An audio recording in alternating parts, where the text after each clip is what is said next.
Les vendredis 2 et samedi 3 décembre 2022, Kev Adams va endosser le lourd costume du parrain du 36e Téléthon sur France 2 et France 3. Un rôle dont il est particulièrement fier, mais qui ne lui est pas échu par hasard. Mais comment le Téléthon choisit-il ses parrains?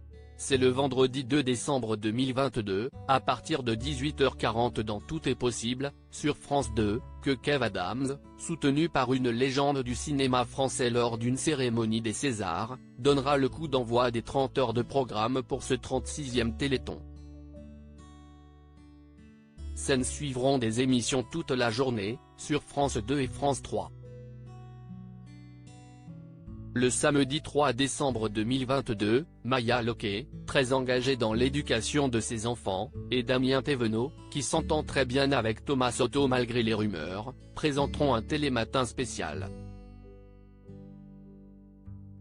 Ensuite, des programmes se relayeront jusqu'à 21h, heure du début de la soirée spéciale, la grande fête du Téléthon. Plus jeune parrain de l'histoire du Téléthon, Kev Adams n'a pas été choisi par hasard. Depuis 1987, 39 parrains et marraines, avec, certaines années, jusqu'à 2 ou 3 personnalités en même temps, se sont relayés lors des soirées du Téléthon. Le but ?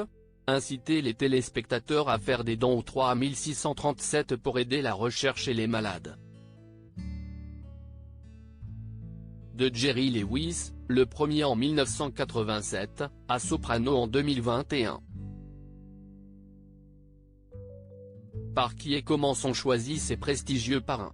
Téléthon, France 2 et France 3, Transgénérationnel est disponible dans le courant du premier semestre. Des membres de France Télévisions et de l'IFM se réunissent pour élaborer une short list de personnalités qui doivent toutes être transgénérationnelles.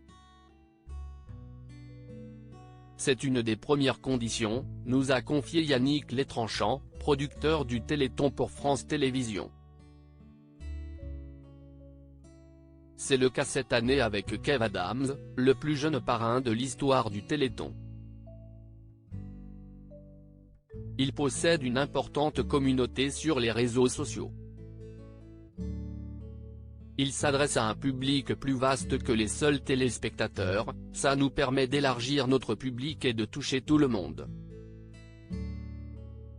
Autre condition sine qua non, la disponibilité.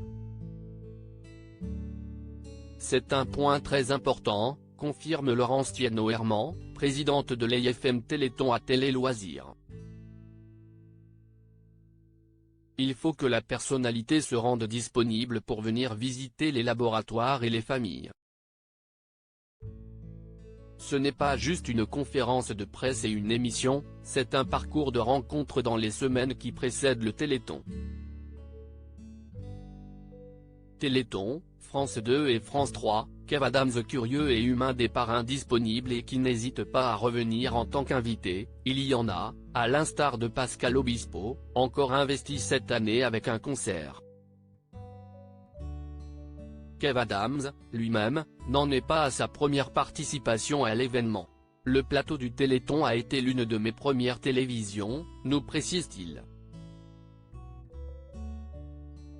C'était en 2009. J'étais hyper impressionné mais déjà très fier d'y être. Car l'acteur prend son rôle de parrain très au sérieux et s'est déjà énormément investi. Quand on m'a proposé d'être le parrain, j'ai dit oui avec plaisir. Après avoir rencontré les familles et les chercheurs, je suis plus que jamais motivé pour faire une énorme année et récolter un maximum d'argent. Maintenant je sais ce qu'ils vont faire de ces dons, commettre l'impossible. Un Téléthon qui, selon le producteur Yannick Létranchant, s'annonce à l'image de son parrain, curieux et humain.